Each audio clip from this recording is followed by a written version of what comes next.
When you're in bed with someone, or when you're in the park with someone, or when you're in the back room with someone and you're feeling really horny and you really like that person, or you've just fallen in love with someone and all you want to do is to feel really, really intimate, most people don't think about super infections or hepatitis C or HIV or whether they're going to get chlamydia. People are thinking in the here and now, in that moment, and that's one of the really big challenges we've always had around HIV, is that we are asking people not to do something that actually we all want to kick against, because it's the most intimate thing that people can do, is to have that kind of intimate sexual contact.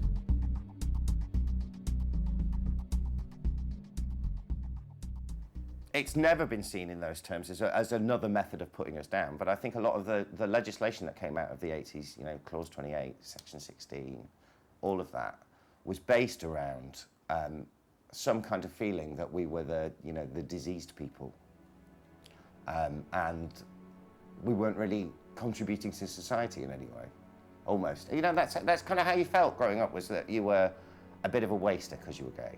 Our response to HIV infection in the mid-1980s laid the ground for a continuing epidemic amongst gay men. We have a large and continuing incidence of HIV amongst gay men that is the outcome of how we responded at a policy level and at a governmental level in the mid-1980s. When I was 15, 16 was when the whole Tombstone AIDS campaign was on.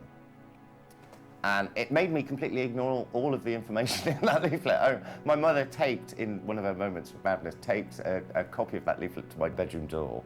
And I threw it out the window without even reading it.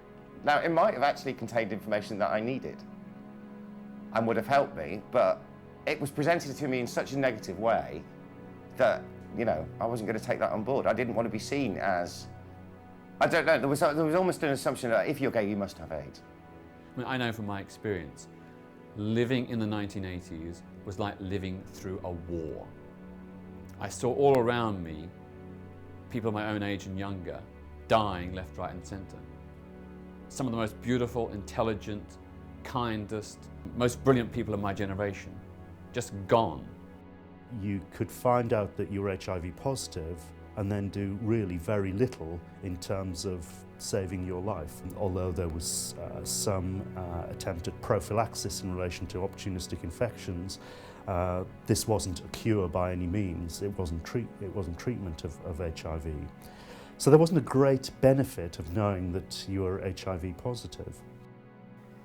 When it got to the point where I was told in hospital, there's nothing more we can do for you. You've got Kaposi's sarcoma in the lungs, the chemotherapy's failing, you now have pneumonia. I just said, this is not fair. This is not how it's meant to be. I've done all the right things, I've looked after myself, I've been this way, I've stopped drinking, I've stopped smoking, I'm eating well, I've done all of the right things, and it's not fair because I shouldn't be dying, because I've done it all right. I felt like I'd been cheated by God, for want of a better word, that, you know, damn it, you know, I deserved to get through this.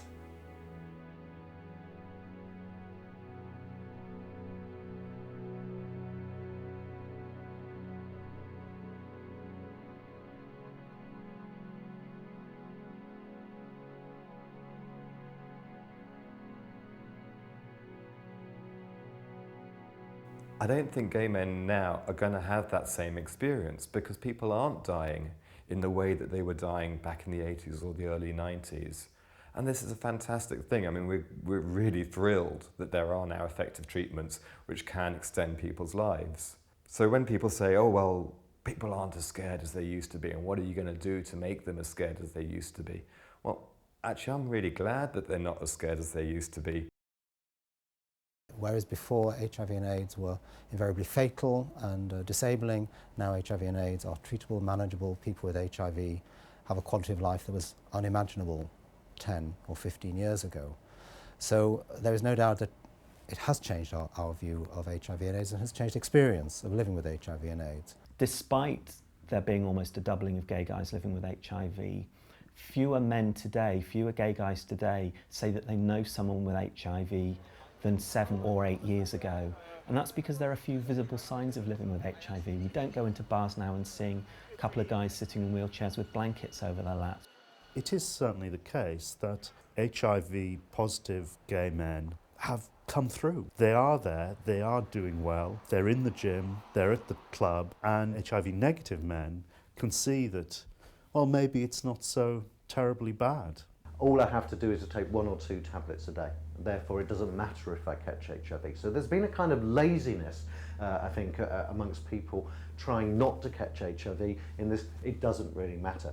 I think if you ask anyone living with HIV, they'd prefer not to. We know people are still dying from HIV. We know the drugs are toxic in the short term and the long term. We know that you have to take tablets every day for the rest of your life. It's not as easy as people think. Between 1996 and 2001-2002, we saw an increase in the number of men reporting unsafe sex in many countries. And a lot of people thought, well, this could be in response to the new treatments. But we found optimism in the light of new treatments could not by itself explain the increase.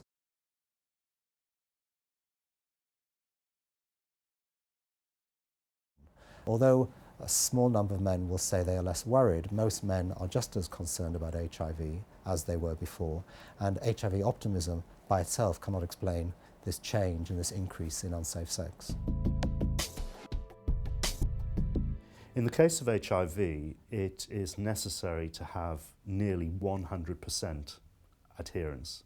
So if you have to take 2 drugs in the morning and 2 drugs in the evening, or 3 drugs a day, or 2 drugs a day, or whatever it is, that is a daily requirement. These are the pills I take every day. The gabapentin, which are for the neuropathy, and they're actually an epilepsy drug that make you fall over a lot. These are acetyl L-carnitine, which is supposed to help recoat the nerve endings. It's also tips as an anti-aging drug, but I haven't yet seen any results. This is Kivexa, which is Bacavir and 3-TC, and this one is efavirenz. Those 2 are the only 2 that actually control my HIV. And these 2 are amitriptyline, they're all supposed to work against the neuropathy. And then I take 8 of these tramadol a day as well, which are a painkiller. I take the 1 tablet of Kivexa and the 2 tablets of nevirapine, and I do that once a night. These are the tablets. I have no side effects from it. It doesn't cause me any problems. And, you know, it's easy. I used to be somebody that couldn't take an aspirin. I used to gag and throw up just to take tablets. HIV has taught me how to take medication.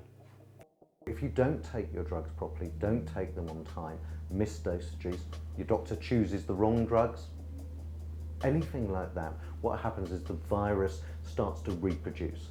And when it starts to reproduce in the presence of drugs, the virus makes changes. It makes changes in its genetic machinery so that the drugs can no longer work. And those changes are what are called viral resistance. How do they then deal with that when there's not the medication? If they've run out of more than 2 or 3 classes and they're starting to have difficulties, they're going to end up with those illnesses that I had. And it's not pretty, it's not nice. But how can you explain to somebody? People don't hear that. They don't see the difficulty because they don't see the people who are ill these days. And of course the danger there is if that person passes it on to someone else, they're getting that resistant virus. So before the person has even started taking therapy, they may have run out of many of the options available to them.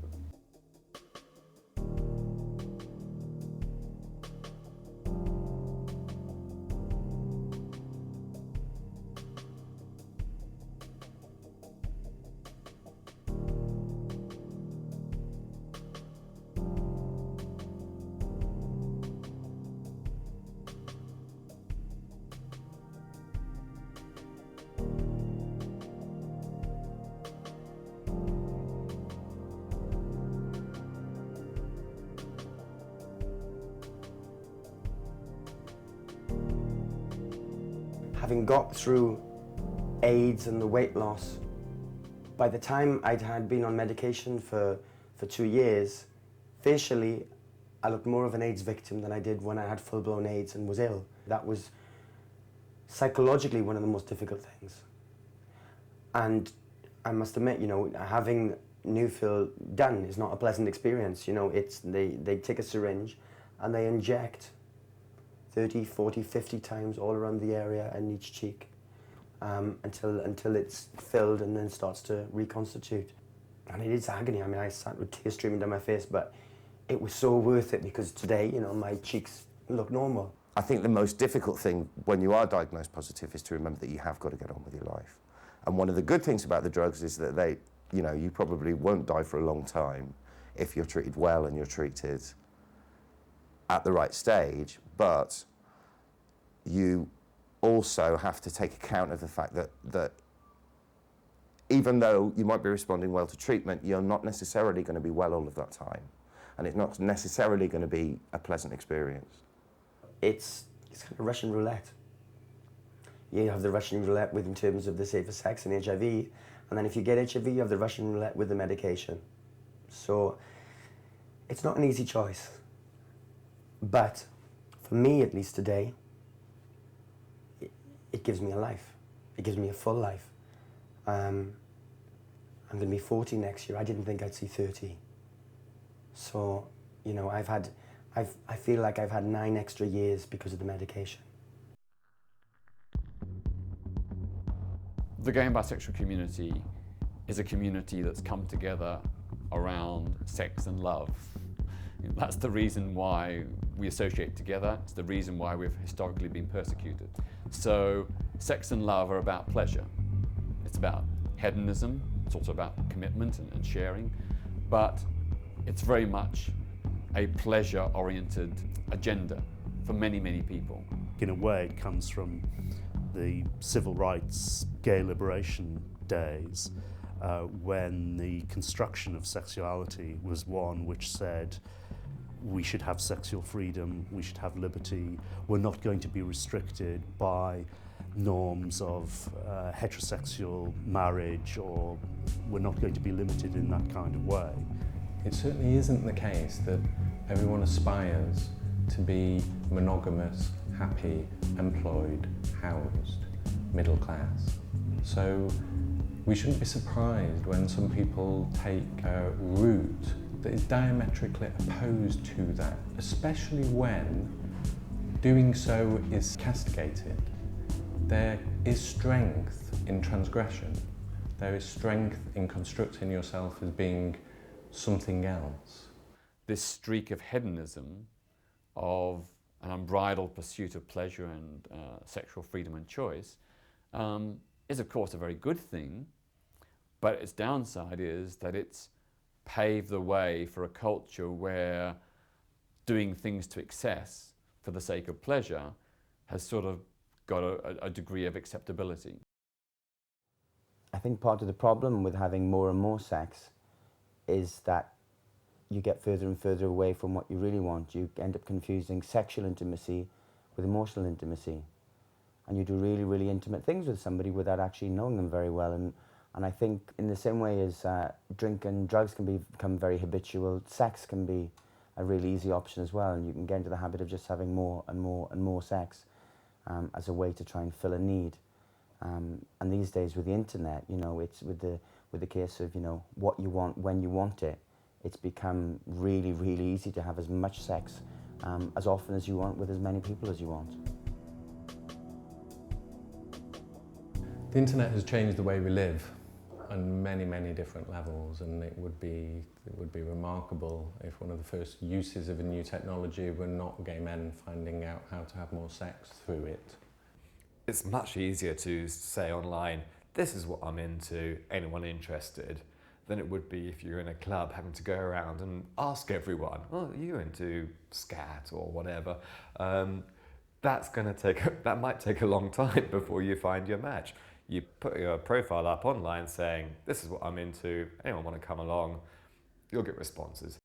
The internet has led to the rise of the wash and go sex syndrome, which again I emphasize is not in itself bad, but when you don't have an emotional connection, even a brief and tenuous one with someone, then I think you're more inclined to take risks. Perhaps you're more likely to see them as a disposable commodity, something you can do now and forget tomorrow. Deliberately setting out to only have one-night things is almost saying that you're just not going to allow yourself to get any of the extraness you can get by suddenly, you know, sleeping with somebody for the first time and then thinking, wow, I'm going to see him tomorrow and the next day, and the next day, you know. Or it negates any kind of connection. And I think that's maybe why people find it so easy to use, is because the limits are set of that relationship. Take HIV away, that's not a safe environment, necessarily. And there's a lot of things that people will say online that they're not really prepared to do, I think. But there's also a lot of things that people will do because they feel pressured into doing it once they've met somebody. All sex that transmits HIV is a subset of sex. So anything that increases the volume of sex will probably increase the volume of unsafe sex, which will increase the volume of HIV transmissions. So it's unlikely that you can have a sexual culture in which a lot of people have HIV that won't have any HIV transmissions in it. The men that we interviewed said they were just as likely to have unsafe sex with somebody they met offline in a bar or club or other venue as they were to have unsafe sex with somebody they met on the internet. When we talked to HIV positive men, there was a slightly different story, because HIV positive men value the internet and it allows them to meet other HIV positive men by disclosing their HIV status online in a safe way and in a less stigmatizing way. But as a consequence, HIV positive men were more likely to report unprotected sex with other positive men they met online rather than offline. I've got HIV, you've got HIV, so it doesn't matter. What we know is it's possible to become super infected. So you may have a nice virus in your body and catch a nasty virus, perhaps a resistant virus, from your partner. So it's not something which is actually as safe as perhaps people may think.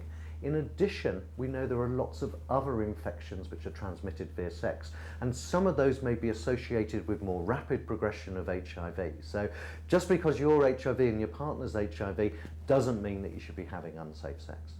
If it were ever to be the case that HIV negative men were saying they would only have unprotected sex with other negative men, I think we'd be in a very difficult situation, because there's simply no basis for trusting somebody absolutely, a casual partner, that they're telling you the truth, that they know their status, that they don't know that they're actually seroconverting at the time. Because it's a virtual environment, the internet is a great way of being able to be open about your HIV status, and it makes it easier in some ways to disclose, or to at least have some of the discussion around safer sex. But what tends to happen, I think, is people write needs discussion or never, or sometimes in safer sex, and positive guys will think when they read that, oh, well, that means the other guy's positive. But unfortunately, when negative guys read that, negative guys will often assume that if somebody is going to be having unsafe sex, then they'll be negative as well. And so you have those cross lines of communication. And if somebody doesn't actually have the discussion when they've written needs discussion, then you're going to end up with new infections. And so that's why not only do I write needs discussion in my profile, but I then go on to follow that up by saying, I'm HIV positive and I want to talk about safer sex before we do anything. Of course, you have to understand that these are commercial organisations, and that although a lot of them are actually really good about the amount of care and support they put into community and into community health, you know, it's not going to be their #1 priority. Boys magazine is a fantastic example of ongoing safer sex education built into what it does. It mentions HIV and safer sex very often, but in a very discreet and built-in way. Other businesses probably do very little to contribute to gay men's HIV prevention needs, and some businesses actually probably obstruct those needs in one way or another. It actually is in their interest to have a healthy, flourishing community which will come back and want to use whatever it is that they're selling again and again, whether it's their sauna or their magazine or their lovely canal side properties in Manchester. We need to work in partnership with those owners to make them understand a little more about the responsibilities that they have, but also the way that it works for them, works for their business in the future. If someone knows that that business owner cares about their health and cares for their future, that must make better business sense for them. Many years ago, there was a lot of research which showed a relationship between high alcohol consumption and becoming HIV infected. As recreational drugs increasingly became available and associated with the dance scene, on each occasion of these drugs coming through, research seemed to show an association between using drugs and HIV infection. Whether you take drugs in order to have sex, whether you have a particular kind of sex because you've taken drugs, whether you take drugs because you've got HIV, whether you get HIV because you've taken drugs, probably all operate simultaneously. If you're the kind of person who wants to take drugs, you don't take them saying, oh yeah, this will damage my immune system and leave me vulnerable to viruses. You take the drugs saying, this will mean I can stay up all night and I can talk shit, or I can dance, or have mind-blowing sex. These are the reasons people take drugs, it's because they're fun. And there is a payoff. They will make you feel rubbish afterwards.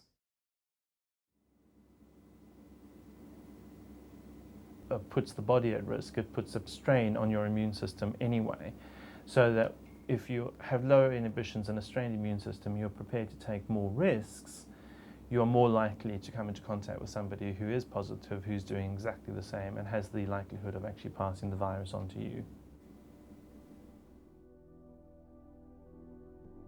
After years and years of being in the closet, I really needed to get away, and for about 3 years I saved up about £3,000 and planned to go away to Canada.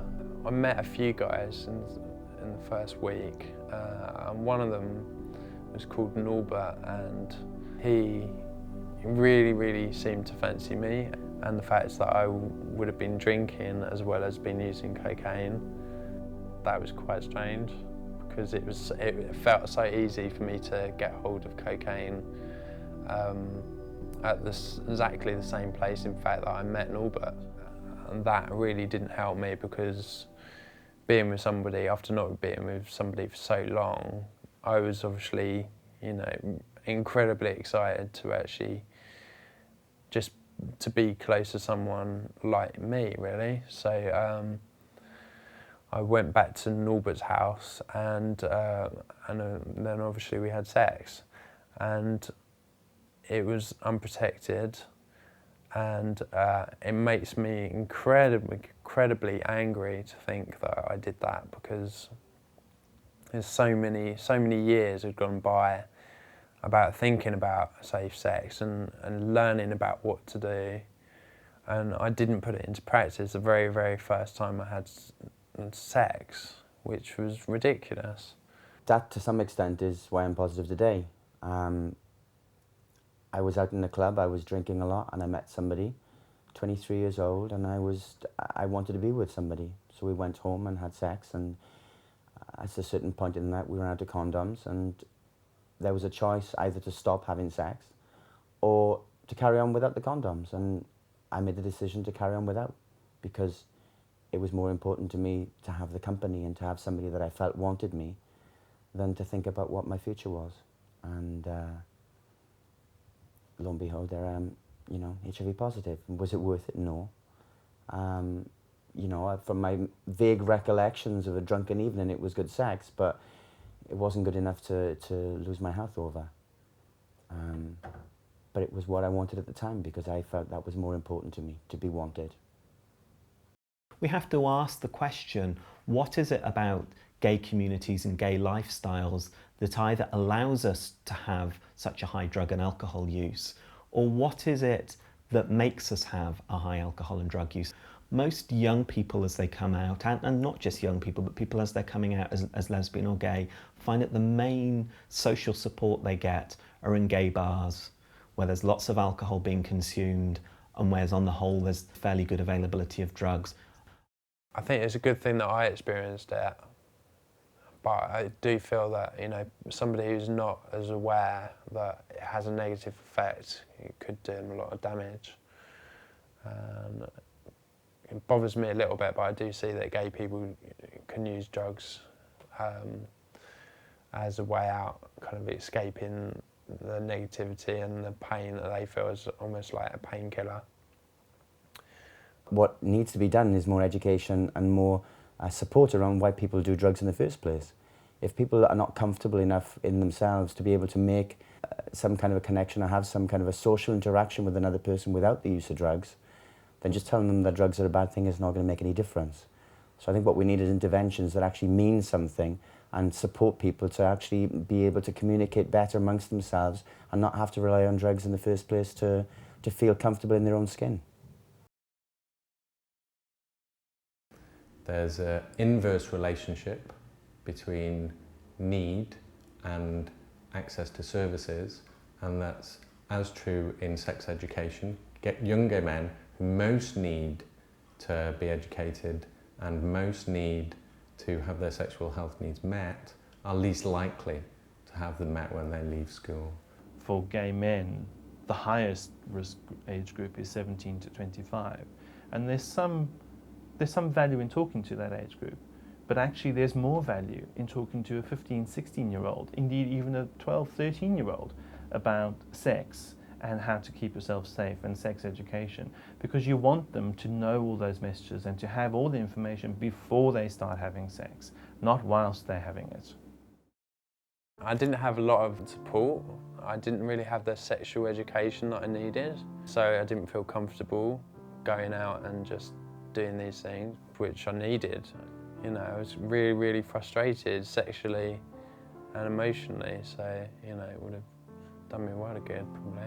I think there's a range of things that we need to be seeing in schools, and I think sex education is one of those things. I think it's one of the part of the armoury that we need to be building. But I think the other thing we need to be doing is moving away from this culture where homophobia in schools or in society is acceptable. It's not okay for young kids to get bullied.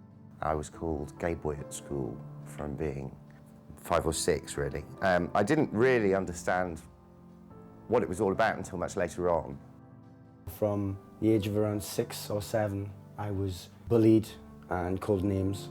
So before I knew I was gay, other people seemed to know. We wasn't really able to grow. You can't allow yourself to grow, and I certainly didn't allow myself to grow because at that point in my life, it was at the back of my subconscious mind that, you know, I wasn't going to accept that I was gay at that point. Racial slurs and slurs around disability would be stamped upon very quickly by teachers, but going to any schoolyard and the most routine term of abuse is gay. Why me? You know, it's all, I'm all alone. You know, how am I going to get through this? What am I going to do? I don't want to be alive. You know, really severe thoughts of not wanting to be alive. It's self-evident that if you experience discrimination, then it's going to have an impact upon your mental health. They experience more depression, they experience more suicidal tendencies and suicidal thoughts. And of course, poor mental health can have a knock-on effect on your health in general. And there's also research that shows that, that men who are depressed and men who are experiencing suicidal thoughts may also engage in high-risk sex. Wanting to actually do it though was like, it's going to really hurt. It's going to really hurt this. So maybe, you know, maybe I'll just sit here. I'll have my ice cream first, and then watch a bit of telly and think about it again later. No, seriously, though, I would say I had a certain amount of depression in my life, and suicidal thoughts certainly sometimes, which never helped me to expand where I was at. How gay men collectively feel about themselves has an impact on how they behave, which has an impact on HIV incidence. Condom use is often experienced as a barrier to intimacy. Gay men quite often want to be intimate with each other because they face a hostile environment in the rest of society. The fact is that there are a large number of people in Western society that feel that, no, the moral high ground is mine and that I am right and that these things shouldn't be talked about and that we shouldn't be doing this and that it's a private matter and that it should go no further. Well, actually it's private until you have sex with somebody else, and then it's public, because actually once you've had sex with them, they have the option to have sex with somebody else. And that's then a community matter. And it's a worldwide matter. It's not something that stops with me, actually. It's about socially excluded people. It's about people who are discriminated against. It's about black people. It's about gay people. But it's about sex. And we don't like talking about sex. In countries like Britain, the lesbian and gay community has made great strides in recent years. You know, a lot of discriminatory laws have been repealed. But still, homophobia is absolutely central to all the key institutions in our society. You take a look at the government. You know, we've got a Labour government which has introduced some marvellous reforms, but right at this moment, on 11 key issues, it is blocking lesbian and gay rights. There is a self-fulfilling prophecy in homophobia that gay men are damaged and disease-ridden. A good example is damning gay men and lesbians for not having children whilst simultaneously preventing them from fostering and adopting. Gay marriage is another good example, really. People within the churches pointing out how supportive and health-giving marriage is, denying it to lesbians and gay men, and then damning lesbians and gay men for not being as healthy as married heterosexuals is simply a self-fulfilling prophecy where you blame the victim for the thing that you've inflicted on them. So, you know, religion, a really big part to play in many, many people's cultures and lives, is speaking out about us, telling us we're bad, telling us we're dirty, telling us that we shouldn't be a part of a mainstream society. So, you know, of course people are going to have a picture painted of themselves about what it might be like to be gay. Of course many gay people are going to grow up feeling like, you know, they don't have a right to exist. But on the other hand, things seem to be getting a little bit better with civil partnerships and those kinds of very public displays of the acceptability of same-sex relationships. We must be moving into a new era. I do find it appalling that after all of that political pressure and European pressure and all of that to change the law so that we could have gay marriages in this country, that we took one step back from it. And we can be civil partners. I can go to Spain and marry my boyfriend, but I can't marry him here.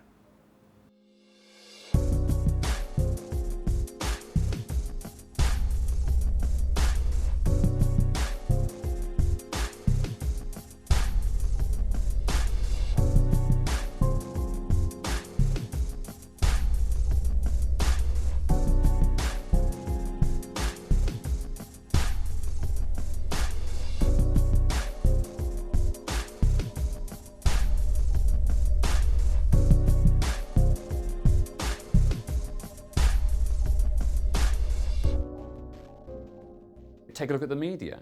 You know, media attitudes have improved, but still all the time you'll see popping up homophobic remarks and jokes, which if they're about somebody because of their Jewishness or their blackness, would no longer be acceptable, and quite rightly. Although there are more gay men on TV than has ever been seen before, it probably doesn't help young gay men a great deal, because if they're the role models, there's not a great deal of choice. They'll love us because we're great best buddies like in Will and Grace, or we've got really great sense of interior design or fashion taste or whatever, or we're really funny. But still, they don't want to talk about the arse thing because really that's not within the comfort zone of a lot of people. Homophobia is a subset of misogyny. Homosexuals are despicable because women are worthless. And until we have a more sexually egalitarian society, homosexuality will always be a problem. And for a lot of young men, this all plays into their insecurities about their own masculinity and the idea that, you know, being gay is not what is involved to be a man, that manhood is about straight sex, straight relationships, about being tough and macho, and that because gay men don't fit the traditional masculine stereotype, they're deemed to be traitors to their sex and not fulfilling the male obligation. And we're talking about a gradual process. There's still going to be pockets of resistance. There are going to be people who, for whatever reason, perhaps religious, are still going to be horrified by homosexuality and feel that they need to make every effort to stamp on it, to rid society of it. But I think acceptance is growing. I think society's moving in the right direction on this. Homophobes haven't gone, they've been put on the back foot because of our tremendous successes of the last few years in getting an end to discrimination in large areas of our life. But they're just waiting. They're waiting for a moment to pounce back.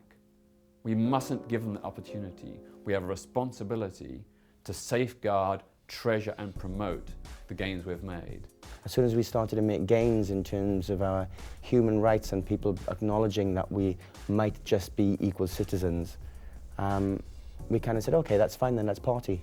And it's not something I think we didn't reach enough of a level to be able to sit back and take it easy, frankly. They'll give us anything and everything up to equality, but not actually equality. In the same way that we changed the age of consent laws, but there's that weird 16 to 18 grey area. And we call it marriage, but it's not really marriage. And I think still that sends a message to the gay community that we're a lot less important. As far as I'm concerned, the importance of being out, both in terms of sexuality and of status, is an essential component in terms of our being able to claim a life for ourselves that is healthy, open, and that doesn't leave us marginalised again. Because I don't want to be marginalised. I don't want to be in some gay ghetto or some HIV ghetto where I'm different from other people, where I don't feel that I belong, that I can't speak about my experience. I want to be able to have my life and have it out there in the everyday world. The challenges of the HIV epidemic have always been as much social as they have been medical. So medical advances have had to go hand in hand with social advances, and to a large extent medical advances have progressed faster than social advances. We're better at treating HIV infection now than we are at preventing it. In London, there's less money spent on pan-London gay men's HIV prevention now than there was 7 years ago, despite an almost doubling of gay guys with HIV living in the capital. We need more investment, we need more action, and not just from the Department of Health. We need action from places like the Home Office and from other government departments.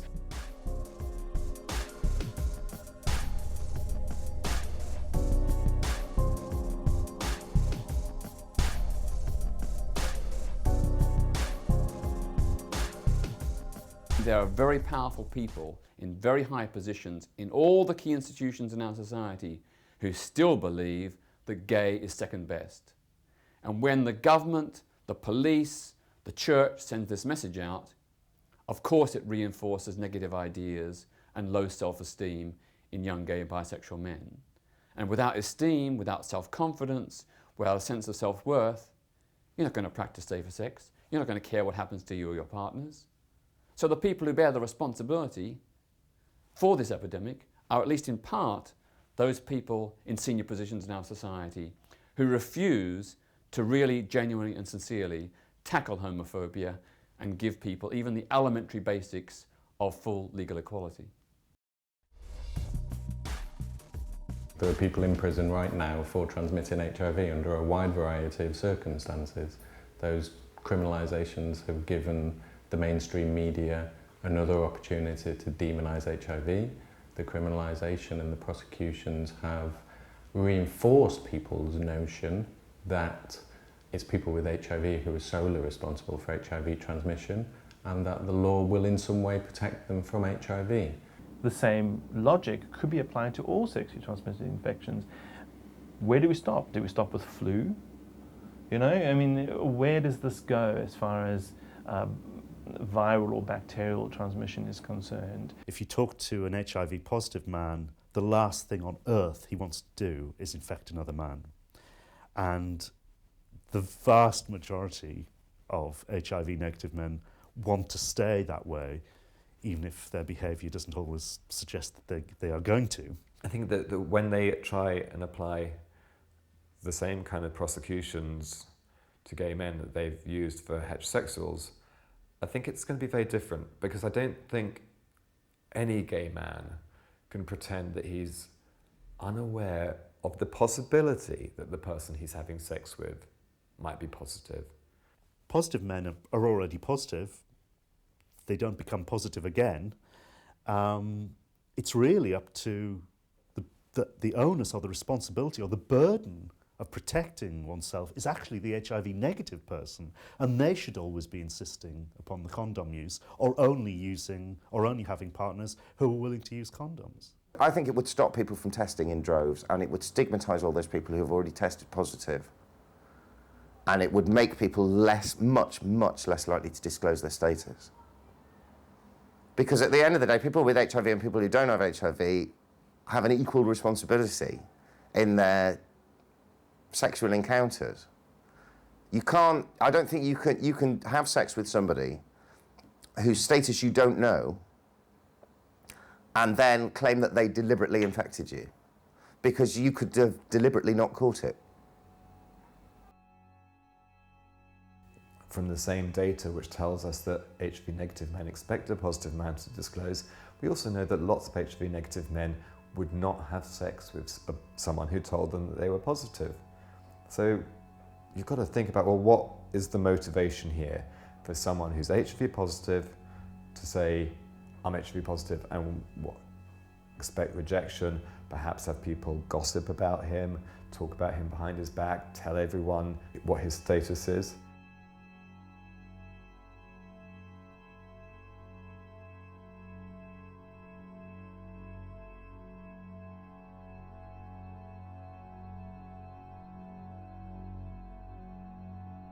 Okay, I'm positive now, I'm never going to be able to go out with anybody else who's negative again, or if I tell somebody and they're negative, they're not going to want to see me. There are all those fears that now that I'm HIV positive, I'm tainted, I'm toxic. There are all those horrible disease words in your head that quite often make you think, who's going to want me now? I'm damaged goods. When HIV negative men stop beating up HIV positive men, then HIV positive men will be more likely to disclose their HIV status. I not infrequently hear about positive men who've been assaulted, attacked, spoken about, thrown out, who've had bad shit happen to them. Personally, I've had very, very good experiences of disclosing about my HIV status. There have been very, very few situations where people have rejected or pulled away from me because I've been HIV positive. Equally, I know a lot of people that I've spoken to who've lost friends, family, everybody, their whole support network, because they've come out as HIV positive, and the support they thought they'd get has just not been there. Just because you don't know your HIV status doesn't mean you're HIV negative, and so we all need to think about that as well, and it's our duty to practice safe sex. And in an ideal world, have regular HIV tests so that we all know exactly what's going on. Before the HIV test became available, people didn't know whether they were positive or negative.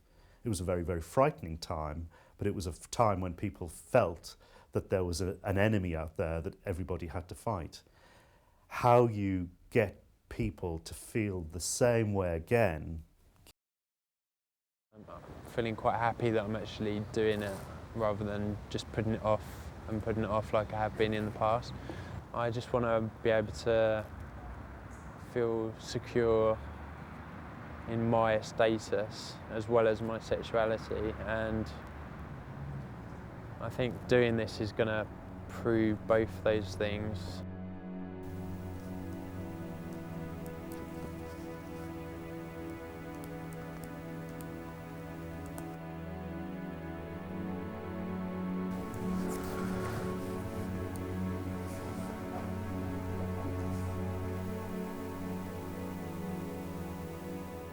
what can we do for you today? I just came for a HIV test today, so... We can certainly offer you that if I just get some background details on you. Okay, is there any specific reason that you feel you need to have an HIV test? There's 2 risks that I can see that I put myself possibly in. Both of the risks were in a sauna, and so the risks that I put myself into are with strangers. Feeling probably quite drunk, I decided to go after the sauna and just find sex and try and get satisfied, really. So that's what I did, but I was aware at the time as well that I was putting myself at risk, so I stopped and, you know, changed what I was doing. Okay. And when was the last time you had an HIV test? It was a long while ago. I think it must have been about 2 years ago. And that was a negative result? That was negative, yeah.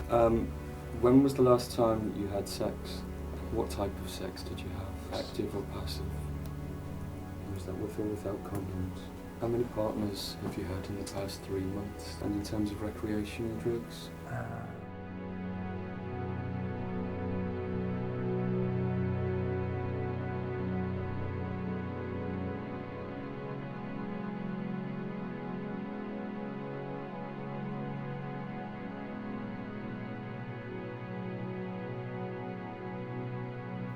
In a way, I was atypical in that when I was diagnosed with lots of symptoms. And I had oral hairy leukoplakia, which I've always thought of as a joke illness, hairy lumpy tongue, for a year, which gives you these horrible blisters on your tongue, that, which means that, you know, spicy food is out. And as the child of an Indian man, that was hell. Since I'd been diagnosed, I'd also had this thing called peripheral neuropathy, which means that you get a burning sensation in your hands and feet. And you're kind of in constant pain, and it kind of comes and goes. And you know, I've just come through a big period where I had 3 or 4 months where I couldn't really walk at all, was dropping things all the time, and was in, you know, writhing agony a lot. But I've also had periods where it's kind of there in the background, and I can get on with my life.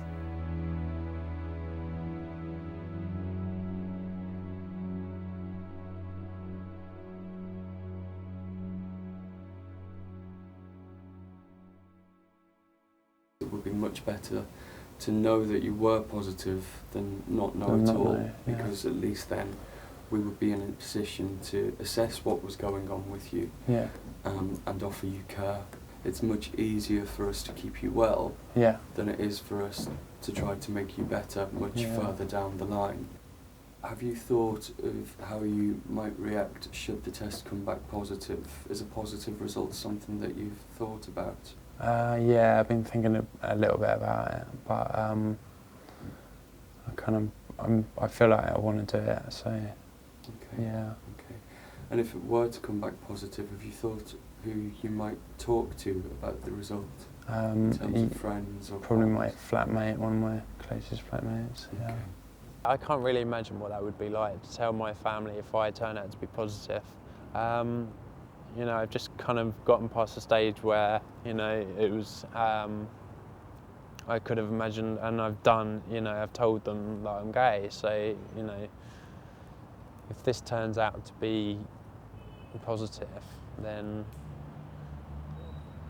I really am not at the stage where I could answer that, to be honest. I don't think I could. I said, well, we need to talk, and I sat them down. And I just explained that I'd been for a test and that it had come back positive and that I was HIV positive. And they just fell apart. They both cried. I cried. But I cried for them, that was the thing. It wasn't for me, it was for them, because they were so upset. And once again, I felt like I'd let them down. That was the difficult thing. I think people are wary about testing for HIV, and quite understandably, just through fear of what a diagnosis will entail. Also, although we have come a long way in the treating of HIV, people, I think, are more often concerned about the stigma which an HIV diagnosis would bring to them.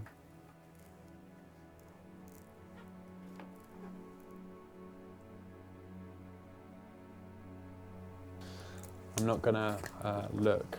That's fair enough. This, I think. It's when I don't look, you have to worry. Make sure.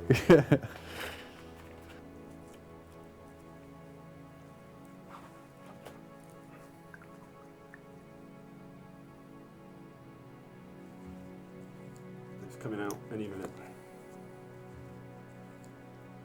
There we go. How simple is that? Can you place your finger on there and press hard? It won't press. Yeah, sure. Wow. Can you check that that's your date of birth and your number if you can remember it? I didn't know what my number was, but that's my date of birth. Yeah, okay. People still often react with feelings of guilt or self-blame when they are diagnosed with HIV because they may have been aware of what was high risk and which of those behaviours they may have put themselves at risk to in the past.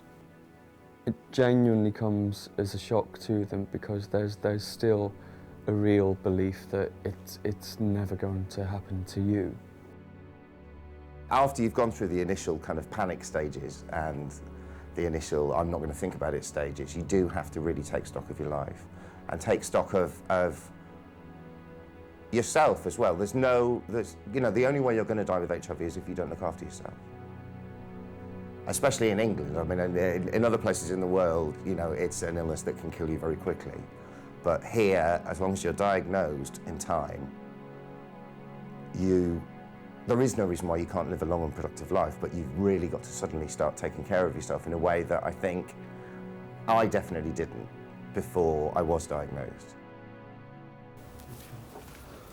Okay, Steve, it's good news. The test has come back as non-reactive, which fantastic. means you don't have any HIV antibodies detected in your bloodstream. Oh, wicked. Yeah. And the fact that you may have been exposed to HIV in the past also means that you could have been exposed to other infections. So we would recommend that you had a full GU screen at some point in the near future. Yeah.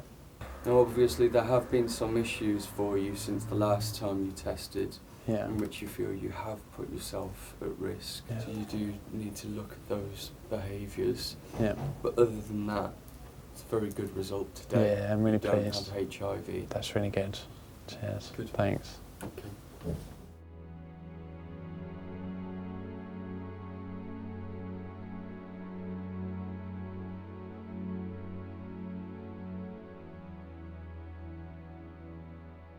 It does make me think about people who have been diagnosed and stuff. Just because I'm in the clear, you know, there's still all those people out there that are being diagnosed, and ones that feel like they don't want to be diagnosed, so therefore they go on carrying on the same ways, taking the same risks, and not thinking outside the box. Also, I've decided I'm going to go to and join some different gay groups. Like self-defense and stuff like that. So. Really? Why? Because I don't have enough interaction with gay people, and that's a lot of the time why I go off and go to the sauna and why I've taken these risks in the past.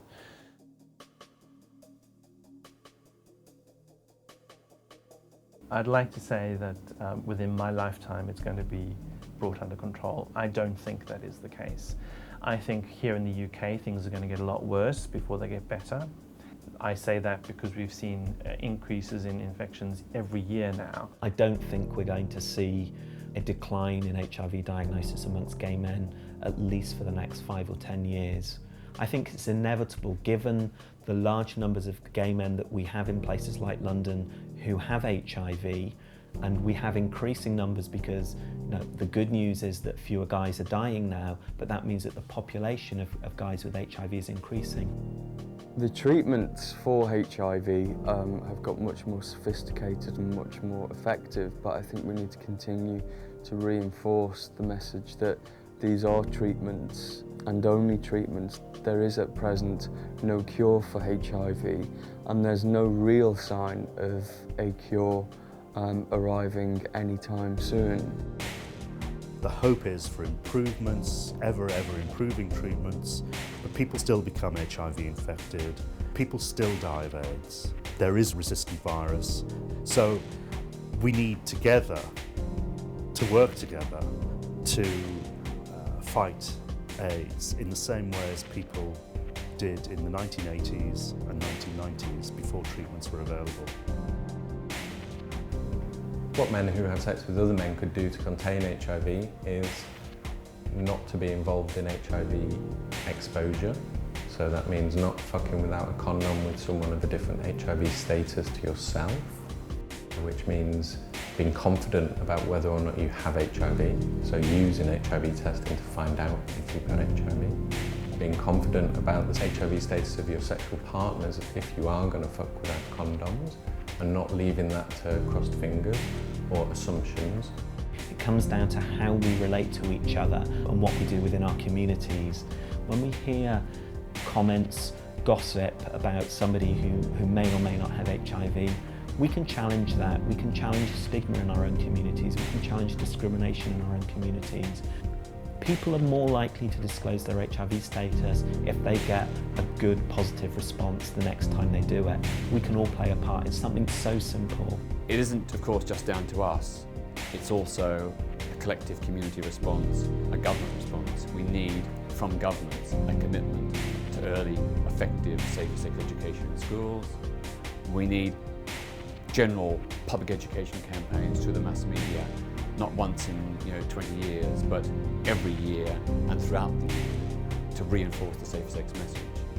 There is no magic bullet. There's nothing we can do that's going to have that instant effect. I think it's really important that when we talk about HIV, we talk about it in a responsible way, that we recognise how the disease works, that we remember it's a virus. It's a virus that is transmitted in the same way as the cold is a virus that is transmitted. It doesn't have an agenda. It isn't a moralistic force. It's an illness.